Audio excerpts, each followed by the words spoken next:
На пачатку 90-х па ініцыятыве бацькоў на базе дзіцячага садка нумар 5 былі сфарміраваны спецыяльная група і клас для дзяцей з парушэннямі апорна-рухальнага апарату і інтэлекту.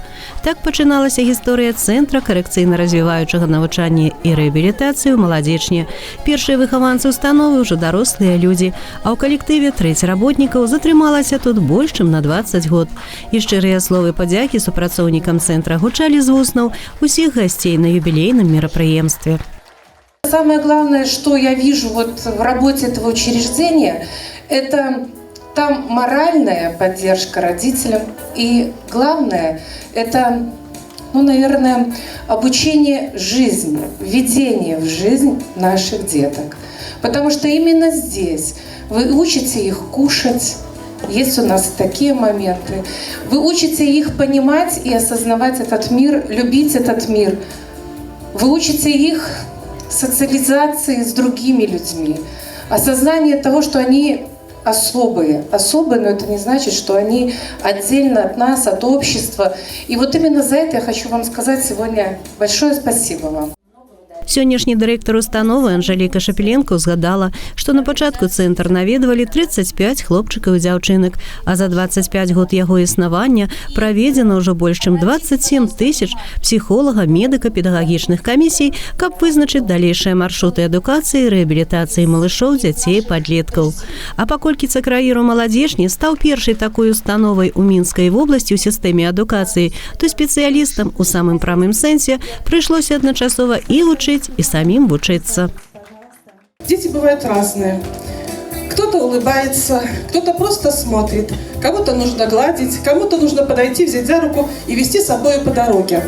И вот коллектив центра действительно берет за руку каждого ребенка и ведет его за собой. Для того, чтобы, несмотря на все те болезни, трудности, которые есть у этого ребенка, ему было комфортно. А то, что комфортно в этом учреждении образования, действительно подтверждают годы его работы. На свяце, які належыць, было шмат грамат і падзячных пісьмаў супрацоўнікам установы, сертыфікатаў на набыццё неабходных і патрэбных рэчаў, кветак і песень. А гаспадары, ў сваю чаргу, распавядалі пра сваіх шэфаў, без чыёй дапамогі было б вельмі складана ладзіць многія мерапрыемствы, абладкоўваць тэрыторыю, арганізоўваць быт і навучальны працэс дзяцей. Спонсары, між іншым, завітваюць у цэнтр не толькі падчас афіцыйных акцый ці з нагоды юбілеяў.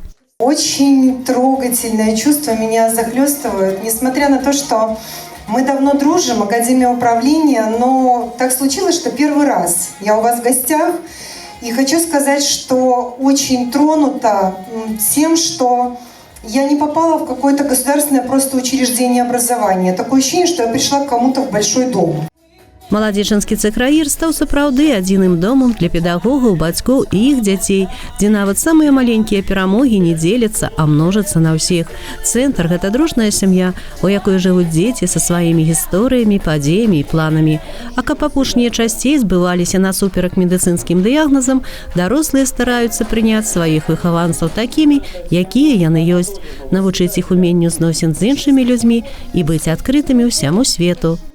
Основная задача нас, специалистов и центра в целом, это социализация детей, чтобы дети могли не только общаться в рамках нашего учреждения, но и взаимодействовать за его пределами. Детки приходят еще с младенческого возраста вместе с родителями. И когда ты видишь, что мама приходит, она не уверена, у нее даже слезы на глазах, она не знает, что делать с таким ребенком, у нее страх и стресс.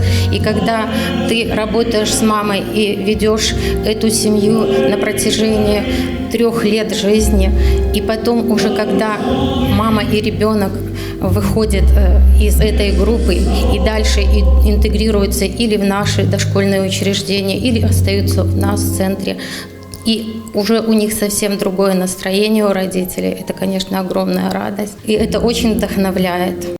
Алла Маркелова, Алексей Андреевский, МКТБ.